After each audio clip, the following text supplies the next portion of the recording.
দিল বেগুন আমার থলিতে, আর যাব না বেগুন তুলিতে, ও ললিতে, আর যাব না বেগুন তুলিতে। কি যে বলবো, আমার নিজের এত খারাপ লাগছে না। ওনাকে যদি আপনি আর 2 ঘন্টা আগে আনতেন, আমরা বাঁচিয়ে দিতাম। ইস, মাত্র 2 ঘন্টার জন্য ইনি মারা গেলেন। আজ পর্যন্ত ডাক্তারবাবুর কাছে কেউ মারা যায়নি, কেউ না, খালি ইনি মারা গেলেন। ঘোর কলিযুগ। আর বলি ডাক্তারবাবু, ইস, মাত্র 2 ঘন্টার জন্য। কি 1 মিনিট দাঁড়ান, আমার দাদা স্ট্রোক হলো তো মাত্র 1 ঘন্টা আগে, তাহলে আমি 2 ঘন্টা আগে নিয়ে এসে কি করতাম?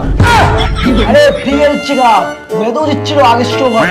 এই চুপ কর, ওকে অ্যাস্ট্রোলজার নাকি যাকে থেকে বুঝে যাবে? বেশি বকছো। যা বোঝার আমি ঠিকই বুঝে গেছি, আমার বোঝা হয়ে গেছে। শালা ভণ্ড ডাক্তার সব।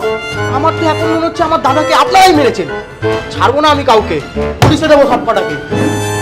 আরে যা বাবা, আজব টাইম দিয়ে দাদা, স্ট্রোক হলো ওনার, পুলিশ কেস হবে আমাদের।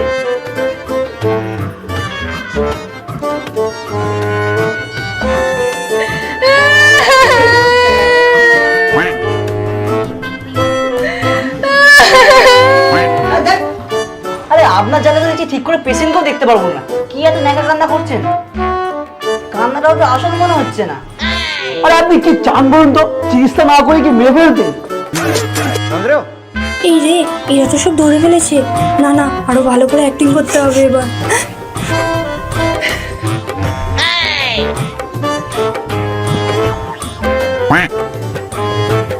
দেখুন, যা বুঝছি অতিরিক্ত জ্বরের কারণে এনার এই অবস্থা হয়েছে। শেষ বয়সে তো ঠিকঠাক ভাবে রাখবেন তো নাকি?